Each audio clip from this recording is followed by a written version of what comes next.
has done it, you almost always need to measure these lengths. Okay, you can see this 80-day cycle trough has come in at 76 days.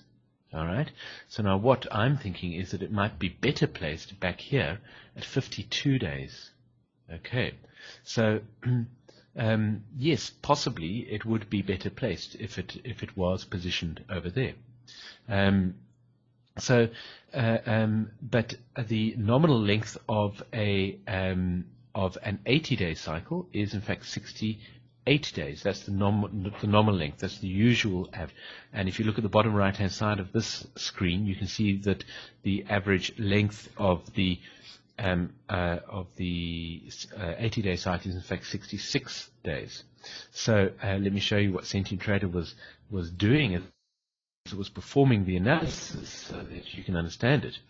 There's the average length of the 80-day cycle. It's 66 days, and the nominal length is 68 days. So Sentient Trader tried to identify a trough somewhere over here. Okay, that's 66 to 68 days, somewhere over here, because it has identified this as a prominent trough. Okay, now let's try and find the first 80-day cycle trough. So it's looking for one over here. Now, any Hurst analyst will tell you it is possible that, in fact, that trough did occur right over there. But it's more likely that that trough occurred either over here or over there. Sentient Trader considered both possibilities, and it did what's called building a cyclic model. It built a cyclic model with both of those possibilities. One of them had the 80-day cycle trough over there, and one of them had the 80-day cycle trough over there. Then it moved down to the shorter cycle, the 40-day cycle trough, and it tried to position that. It probably, positioned one of them over there, one of them over there, perhaps it tried one of them over there, and so on and so forth. And it tried positioning that 40-day cycle trough in the right position. Then it looked at the 20-day cycle trough and the 10 days and the 5 days, all the way down to the shorter cycle, the 5-day cycle, which it is analyzing. Okay. Then it compared all the resultant models, and it builds millions of these models, and it prunes them, it rejects them as it goes, but it builds millions of these models, and it compares them, and it says which actually provides me with the best analysis at the end of the day. At the end of doing all of that, it has chosen this analysis, and it has positioned the 80-day cycle trough over there. Okay. Fortunately, getting Sentient to perform an alternative analysis is really very, very easy. I'm not going to explain how in today's webinar, because it is a slightly advanced topic. But one of these analyses here, if I can find them, I've got a whole lot of different analyses that I watch. One of them over here. Here we go.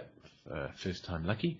Let me just simplify this chart, and there we go. Here's the same period. Here's the same time period, showing a different analysis. As you can see, let me just zoom it so the scales look about the right. Look about right. So here you can see I've got Sentient Trader to put that 80-day cycle trough over there, under that most prominent price. Okay, and as a result, it has shifted the 20-week cycle trough to this position over here, and it has called that a trough of the 40-day cycle.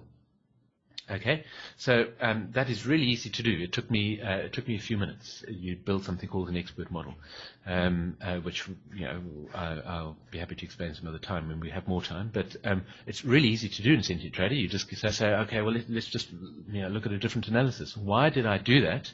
I did it because having looked at, and now of course I've forgotten which window I was on. Oh yes, here we go. Having looked at this chart here, which is the default analysis, no bells and whistles, default analysis, Sentient Trader, I had a question mark in my mind, and what have I done? I had a question mark in my mind about the positioning of this 80-day cycle trough, because it didn't look as prominent as that over there.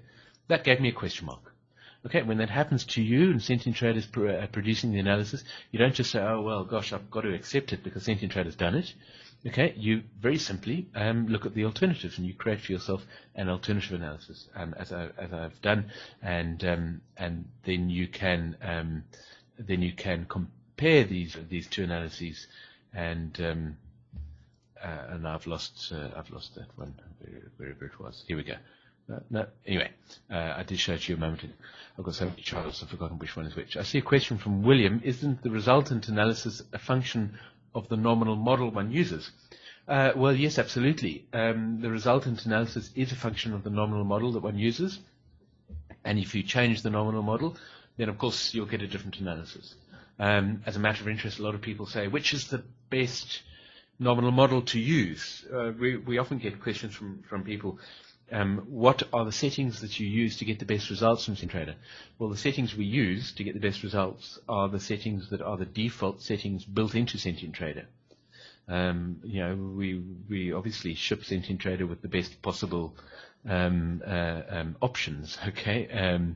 Because where was the chart that I was on?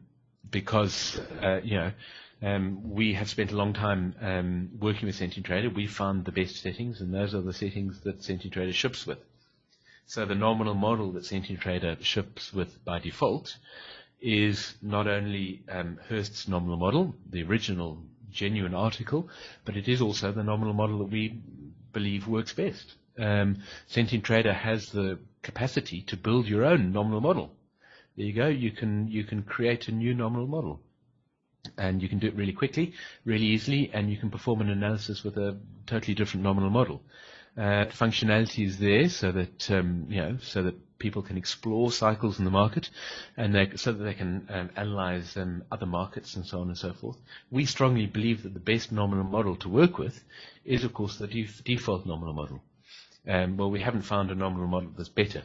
If you've found a better nominal model, please let us know. We'd be delighted to hear about it. But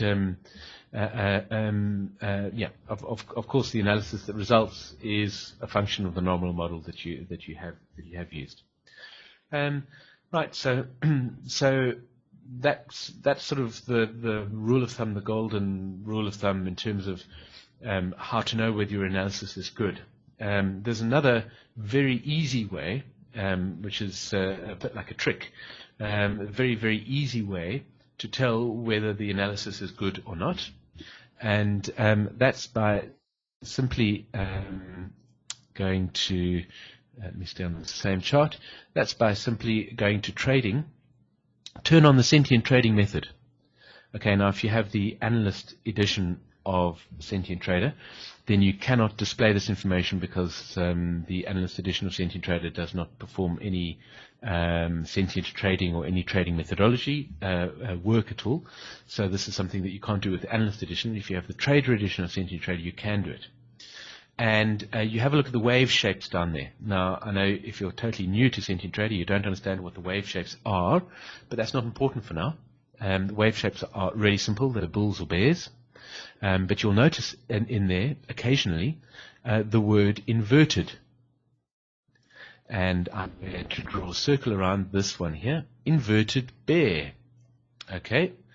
Now, wherever there is an inverted wave shape, that is an indication of a potential weakness in the analysis. Or perhaps I shouldn't call it a weakness. That is an indication of a potential question mark in the analysis. So earlier I was looking at this analysis, and I drew a question mark over here because I said I have a question mark about the positioning of this 80-day cycle trough over here instead of positioning it over there. This looks like the more prominent place for it. Okay, and so that rule of thumb. In fact, this is shown in exactly the same way, or just another way of looking at it, or another way of revealing these question marks in the analysis is by turning on the sentient trading method, and you'll see inverted wave shapes. Okay, an inverted wave shape is simply another way of revealing these question mark situations, which occasionally develop in a cyclic analysis. It is as simple as that. And if you zoom into greater and greater detail, then I think you will find that we might reveal a few other inverted analyses. Inverted wave shapes. No, I don't see any other inverted wave shapes, this entire analysis. But generally, a much better analysis has fewer inverted wave shapes. Now, is there not an easier way to discover how many inverted wave shapes there are in this current analysis? Yes. Again, if you have the Trader edition of Sentient Trader, you can simply go to Sentient Shape Statistics, and Sentient Trader pops up a whole list of statistics. And let me show you here. In these statistics, you can see here the total number of, and I don't know why my whiteboard is not working. Let me try that again. Okay, well, I don't know what's going on. You can see here the total number of bear shapes. I can't seem to write on this this total wave shapes.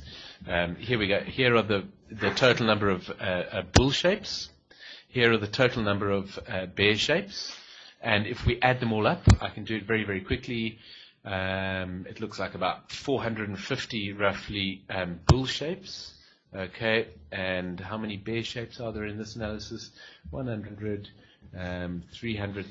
There are roughly 300 bear shapes. Okay, how many inverted shapes are there altogether? And I think you can see them there. 3 plus 7 is 10, plus 4 is 14, plus is 20, plus 3. There are 23 inverted shapes. Okay, so now this ratio between the inverted shapes and the non-inverted shapes gives you an indication of the quality of the analysis.